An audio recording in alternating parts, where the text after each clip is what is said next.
नमस्कार। बीए द्वितीय वर्ष के द्वितीय प्रश्न पत्र में हम भारतेंदु हरिश्चंद्र द्वारा रचित अंधेर नगरी नाटक के नामकरण पर चर्चा करेंगे।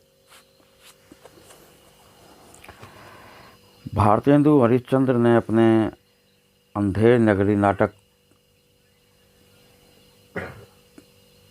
को परंपरा से चली आ रही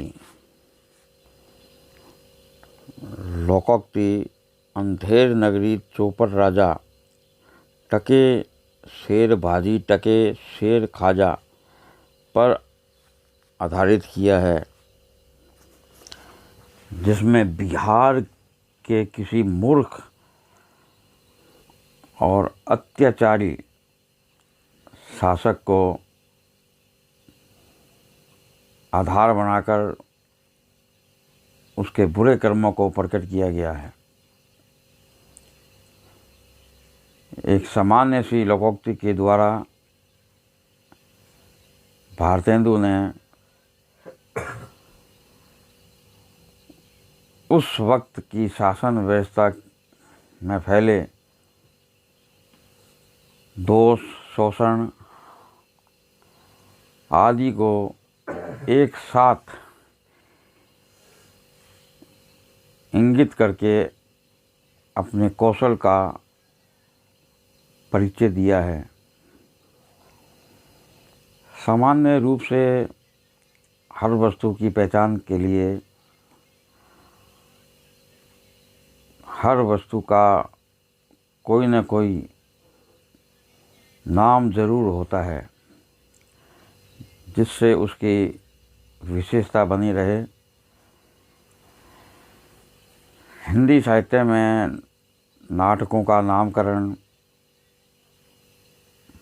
मुख्यतः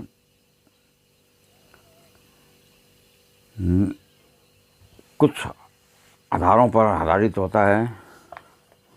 जैसे नायक के नाम पर नाटक का नाम रखना, नायिका के नाम पर, और नाटक का मूल भाव क्या है उस पर, नाटक में जो घटनाएं घटित हो रही है उसके आधार पर, या नाटक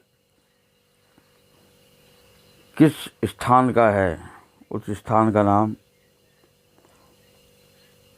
वह प्रतीकात्मकता के आधार पर भी नाटक के नाम रखे जाते हैं। नामकरण हमेशा सरल, मौलिक और संक्षिप्त तथा जिज्ञासा उत्पन्न करने वाले होने चाहिए। उपयुक्त नामकरण वाली रचना पाठक एवं श्रोता को, वहीं आलोचक को भी अपनी ओर आकर्षित कर लेती है। यदि अंधेर नगरी के नामकरण का औचित्य की जांच की जाए तो हमें इन बिंदुओं पर चर्चा करनी पड़ेगी। नंबर 1, ऐतिहासिक आधार। भारत देश कई जातियों, धर्मों, संप्रदायों और भाषाओं को हमेशा अपने साथ समेटे रहता है, और यही इसे तोड़ने और खंडित करने का आधार बना रहा है। चाहे शक, हूण, पुर्तगाली, डच, अंग्रेज